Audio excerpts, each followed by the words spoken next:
오늘은 이사야 35장 1절부터 10절까지의 말씀을 통해서 하나님의 은혜를 나누도록 하겠습니다. 이사야 35장은 장차 도래하게 될 메시아 왕국, 즉 하나님 나라의 영광스러운 모습에 대해서 예언하고 있습니다.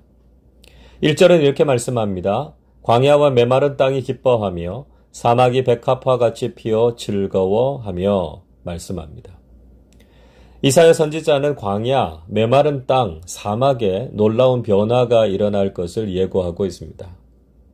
광야라고 하는 히브리어 단어 미드바르라고 하는 말은 사람이 살지 않고 모래와 돌뿐인 황무지를 가리킵니다. 메마른 땅이라고 하는 히브리어 단어 치야라고 하는 말도 역시 풀 한 폭이 없는 불모지를 의미합니다. 사막이라고 하는 히브리어 단어 아라바라고 하는 말도 광야와 메마른 땅과 같은 의미를 가지고 있습니다.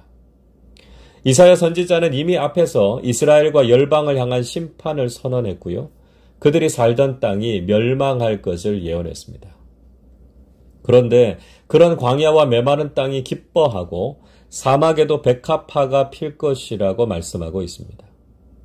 즉 이 말씀은 하나님의 심판이 있은 후에 회복을 통해서 하나님 나라가 서게 될 것을 말씀하시고 있는 것이죠. 이사야는 아름다운 하나님 나라에 대해서 보다 구체적으로 묘사해주고 있습니다. 2절을 보십시오. 무성하게 피어 기쁜 노래로 즐거워하며 레바논의 영광과 갈멜과 사론의 아름다움을 얻을 것이라. 그것들이 여호와의 영광 곧 우리 하나님의 아름다움을 보리로다. 광야와 메마른 땅 그리고 사막에 꽃이 만발해서 바람에 흔들리는 모습을 아름답게 묘사하고 있습니다. 죽음과 멸망의 그늘이 다 사라지고 하나님의 생명과 기쁨이 넘쳐나는 모습을 그려주고 있죠. 2절은 레바논의 영광을 언급하고 있습니다. 레바논은 백향목의 주 산지죠. 팔레스타인 북부에 위치한 나라입니다. 레바논의 백향목은 아주 훌륭한 건축 자재입니다. 한 30m, 40m 정도 곧게 자라서 다른 나무들과 비교해도 영광을 얻기에 부족함이 없습니다. 또 갈멜과 사론의 아름다움에 대해서도 소개하고 있습니다.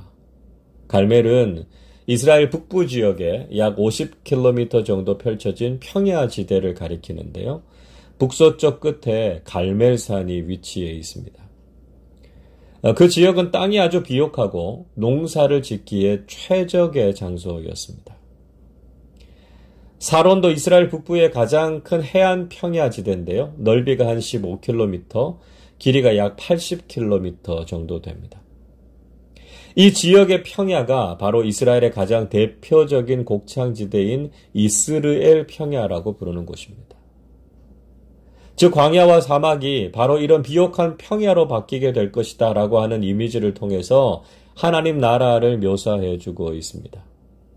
바로 그곳에서 하나님의 영광, 즉 하나님의 아름다움을 보게 될 것이라고 말하고 있습니다. 또 이사야 선지자는 연약한 자들을 격려하고 용기를 북돋우고 있습니다. 3절의 말씀 보면 약한 자들을 향해서 강하고 굳게 하라고 격려하죠. 4절에서도 겁내는 자들을 향해서 굳세어라 두려워하지 말라 하나님께서 보복하시고 구하시리라고 말씀하고 있습니다. 약한 자들과 겁내는 자들은 하나님께서 택하신 백성들을 의미합니다. 그들은 당시의 강대국에 비하면 상대적으로 연약하고 두려워할 수밖에 없는 사람들이었습니다. 그러나 하나님께서는 이미 하나님을 대적하는 강대국들을 향해서 심판을 선언하시지 않았습니까? 세상에서 강하다고 교만해하던 사람들은 하나님의 심판을 받았습니다. 그리고 세상에서는 연약하고 겁내는 사람들이지만 하나님을 의지하는 사람들에게 위로와 격려의 말씀을 주시고 있습니다. 최후의 승리를 바라보면서 마음을 강하고 굳게 하라는 것이죠. 보복하시며 라고 하는 히브리어 단어 낙함이라고 하는 말은 복수를 의미합니다. 또 갚아주실 것이라 라고 하는 히브리어 단어 깨물이라고 하는 말은 보상을 의미합니다. 즉 보복은 두려움을 제공한 대적들에 대한 원수 갚음을 의미하는 것이지요. 또 보상은 하나님을 섬긴 신앙에 대한 상급을 의미하고 있습니다. 하나님께서는 결국 악한 자들에게 원수를 갚으시고 하나님을 의지하는 자들에게는 상급을 주시는 분이시다라고 하는 것을 말씀하시고 있습니다. 여러분, 우리는 연약하고 두려워하는 자들로 이 세상을 살아가고 있습니다. 세상에서 가진 자들과 힘 있는 자들에 비하면 우리는 초라하고 보잘것없는 사람들입니다. 때로는 세상의 권세에 짓눌려서 고난과 어려움을 경험하기도 합니다. 그러나 하나님께서는 우리를 격려하시고 위로하십니다. 마음을 강하고 담대하게 해서 끝까지 믿음을 지켜나가야 합니다.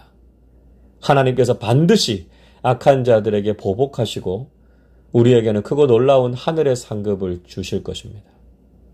하나님 나라가 도래하는 것을 보고 하나님의 영광과 아름다움을 경험하게 될 것입니다.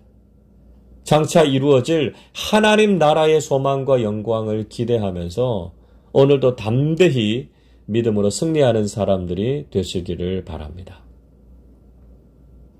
이사야 선지자는 하나님 나라에서 일어나는 일들을 소개하고 있습니다. 5절, 6절 말씀 보십시오. 그때에 맹인의 눈이 밝을 것이며 못 듣는 사람의 귀가 열릴 것이며 그때에 저는 자는 사슴같이 뛸 것이며 말 못하는 자의 혀는 노래하리니 이는 광야에서 물이 솟겠고 사막에서 시내가 흐를 것임이라.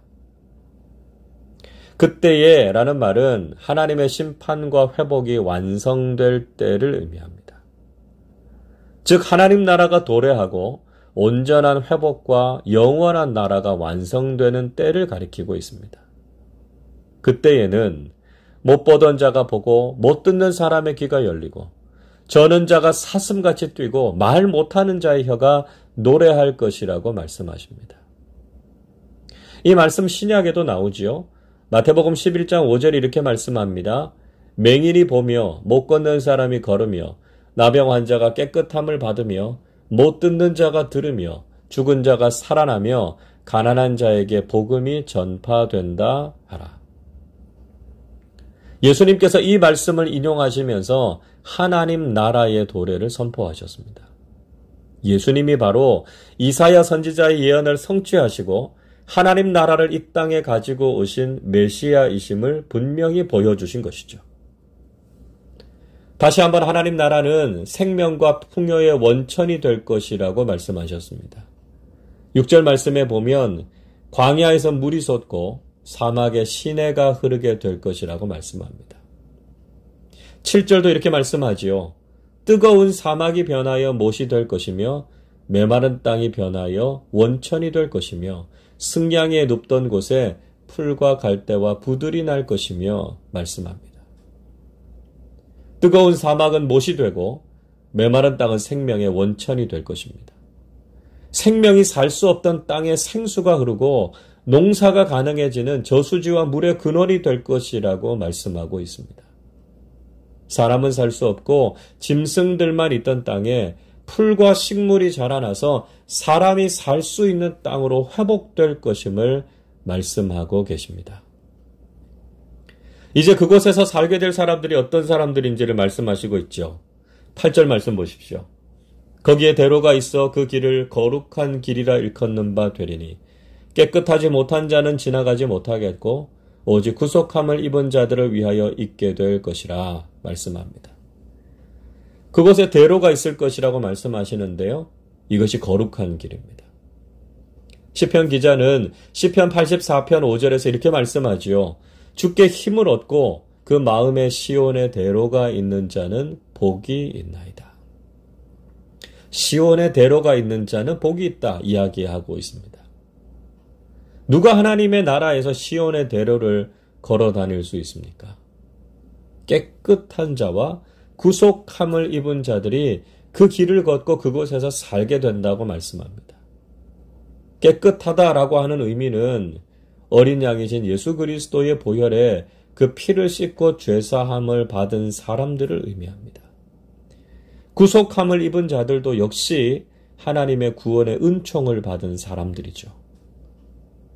자기 스스로의 능력이나 의로움으로는 그 나라의 영광에 참여할 수 없습니다. 오직 하나님께서 죄를 사해 주시고 구속해 주셔야만 그곳에 갈 수 있다는 것이죠. 더 이상 그곳에는 악한 세력들이 없을 것이라고 말씀합니다. 9절을 보십시오. 거기에는 사자가 없고 사나운 짐승이 그리로 올라가지 아니하므로 그것을 만나지 못하겠고 오직 구속함을 받은 자만 그리로 행할 것이며. 사자와 사나운 짐승들은 이제까지 심판을 받은 강대국들과 하나님을 대적하는 악한 세력들을 상징하고 있습니다. 이런 악한 세력들은 절대로 하나님의 나라에 들어갈 수 없습니다. 오직 구원함을 받고 흰옷을 입은 하나님의 백성들만이 하나님의 나라에 들어갈 수 있습니다. 그리고 그 나라의 기쁨과 영광에 참여하게 되죠. 10절은 이렇게 이야기하고 있습니다. 여호와의 속량함을 받은 자들이 돌아오되 노래하며 시온에 이르러 그들의 머리 위에 영영한 희락을 띠고 기쁨과 즐거움을 얻으리니 슬픔과 탄식이 사라지리로다. 여호와의 속량함을 받은 자들이 돌아온다는 것은 1차적으로 이스라엘 백성들이 바벨론의 포로에서 돌아오게 될 것을 상징합니다. 그러나 궁극적으로는 죄와 사망의 노예에서 구원을 받고 하나님 나라의 영생을 누리게 될 것을 말씀하시고 있습니다. 그렇게 구원을 받은 사람들에게는 기쁨과 즐거움이 가득할 것이고 슬픔과 탄식이 사라지게 될 것이라고 말씀하고 있습니다. 여러분, 우리도 이런 하나님 나라의 소망을 가지고 살아야 할 것입니다. 광야와 메마른 땅과 같은 우리의 인생일지라도 하나님께서는 아름다운 하나님 나라로 바꾸실 것입니다. 우리 모두는 이 영광스럽고 아름다운 하나님 나라에 참여하게 될 것입니다. 비록 약하고 두려움 속에 있는 우리들이지만 하나님께서 주시는 격려와 위로의 말씀 안에서 강해지고 담대해지시기를 바랍니다. 하나님의 구원의 은총을 입고 거룩한 시온의 대로를 걸을 그 영광스러운 구원을 생각하면서 오늘도 기쁨과 감사함으로 살아가실 수 있기를 주님의 이름으로 축원합니다. 기도하겠습니다. 사랑의 하나님 아버지, 우리를 격려하시고 구원하셔서 하나님 나라의 영광과 아름다움을 볼 수 있게 해주셔서 감사드립니다. 광야와 같이 메마른 인생, 사막과 같이 소망 없는 인생 속에서도 하나님 나라의 아름다움과 영광을 보게 하실 것을 믿습니다. 우리가 강하고 담대한 믿음의 사람들이 되어서 세상을 이기고 하나님 나라를 소망하면서 살게 해 주시옵소서.